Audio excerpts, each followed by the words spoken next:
ఇంకో ఇట్లయితే వర్షం పడుతుంది చూడండి. మేము ఉన్నది ఎదురుకున్నది మేము ఉన్న లాడ్జ్ అది సాక్పేత అని. వాళ్ళకి బయటకు వచ్చినామో లేదో జంపుతుంది వర్షం. మామొచ్చు అంటే మామొచ్చు బీవచ్చంగా.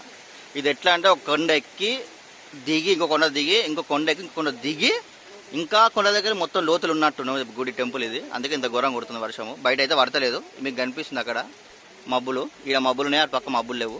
అందుకే ఇంత ఘోరం కొడుతుంది వర్షం. వద్దాం మనకు పోతాం.